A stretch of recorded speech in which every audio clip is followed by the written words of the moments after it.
కరీంనగర్, ఆదిలాబాద్, నిజామాబాద్, మెదక్ జిల్లాలో పట్టభద్రుల ఎమ్మెల్సీ ఎన్నికలు వేములవాడ పట్టణంలో ప్రశాంత వాతావరణంలో జరిగాయి. పోలింగ్ కేంద్రానికి ఓటు హక్కు వినియోగించుకునేందుకు అధిక సంఖ్యలో పట్టభద్రులు బారులు తీరారు. పోటాపోటీగా కాంగ్రెస్, బీజేపీ నాయకులు తమ అభ్యర్థులకు ఓటు వేయాలని పట్టభద్రులను కోరారు. ఎలాంటి అవాంఛనీయ సంఘటనలు జరగకుండా పట్టణ సీఏ వీరప్రసాద్ ఆధ్వర్యంలో బందోబస్తు ఏర్పాటు చేశారు. పోలింగ్ కేంద్రాన్ని జిల్లా ఎస్పీ అఖిల్ మహాజన్ పరిశీలించి పోలింగ్ సరళిని అడిగి తెలుసుకున్నారు.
ఈరోజు ఎమ్మెల్సీ ఎలక్షన్ సందర్భంగా వేములవాడ జూనియర్ కాలేజీలో ఓటు వేయడం జరిగింది.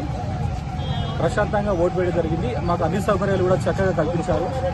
అందరికీ ధన్యవాదాలు. అందరూ కూడా ఓటు హక్కు వినియోగించుకొని నిజాయితీపరమైనటువంటి నాయకులను ఎన్నుకొని మన రాష్ట్ర అభివృద్ధికి తోడ్పడాలని భావిస్తున్నామండి. అందరికీ thank you very much. Vemulawada పట్టణంలో జరుగుతున్నటువంటి గ్రాడ్యుయేట్స్ మరియు టీచర్స్ ఎమ్మెల్సీ ఎలక్షన్లో భాగంగా భారతీయ జనతా పార్టీ తరఫున పెద్ద ఎత్తున ప్రచారం చేయడం జరుగుతుంది. ప్రజలందరూ కూడా విద్యావంతులు, మేధావులు, ఉద్యోగులు, టీచర్స్ అందరూ కూడా భారతీయ జనతా పార్టీ వైపు చూస్తున్నారు. ఆ రోజు బండి సంజయ్ గారు చేసిన ఉద్యమం కావచ్చు, భారతీయ జనతా పార్టీ నాయకులు చేసిన ఉద్యమాలు కావచ్చు, ఉద్యోగులకు, నిరుద్యోగులకు అండగా ఉండేది భారతీయ జనతా పార్టీ ఒక్కటి మాత్రమే.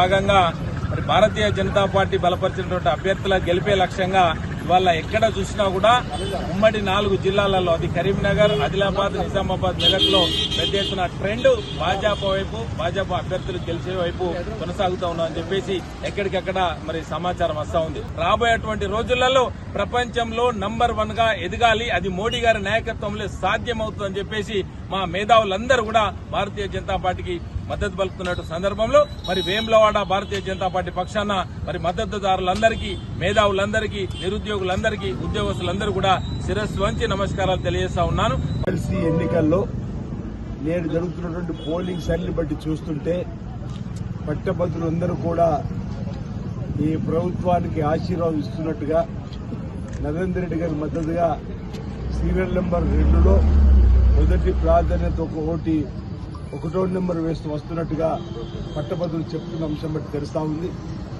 వేములవాడలో ఉన్న పరిస్థితే 42 నియోజకవర్గంలో ఉంటుందని చెప్పిన భావన ఈ సందర్భంగా వ్యక్తం చేస్తుంది.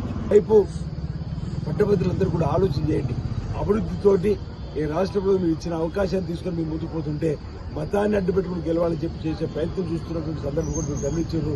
అలాంటి వారి పట్ల జాగ్రత్తగా ఉండి ఈరోజు కాంగ్రెస్ పార్టీ అభ్యర్థి నరేంద్ర రెడ్డి గారి మొదటి ప్రాధాన్యత ఓటు వేసి మీ అత్యధిక మేరతో గెలిపించాలని, తద్వారా పట్టభద్రుల సమస్యలు, ఏ ప్రాంత సమస్యలు ఈరోజు ఇక్కడ శాసనసభ్యులుగా ప్రభుత్వం నేనున్న నరేంద్ర రెడ్డి ఎమ్మెల్సీ ఇదంతా కూడా ఇంకా అనేక అంశాలకు సంబంధించి చేదోడు వాదోడు ఉండి అనేక నిధులు ఈ ప్రాంతాన్ని తీసుకొని వస్తామని చెప్పిన మాట సందర్భంగా వేరే రాజు ఆలయాభివృద్ధి కానీ, పట్టణాభివృద్ధి కానీ, నియోజకవర్గ అభివృద్ధి కానీ, సాగునీటి రంగుల అభివృద్ధి కానీ, ఈరోజు విద్య, వైద్యం అనేక కూడా వేరాల్లో జరుగుతున్నటువంటి తెన్నులు కూడా గమనించి మీ ఓటును అందివ్వాలని చెప్పి సందర్భంగా మనం చేస్తా ఉన్నా.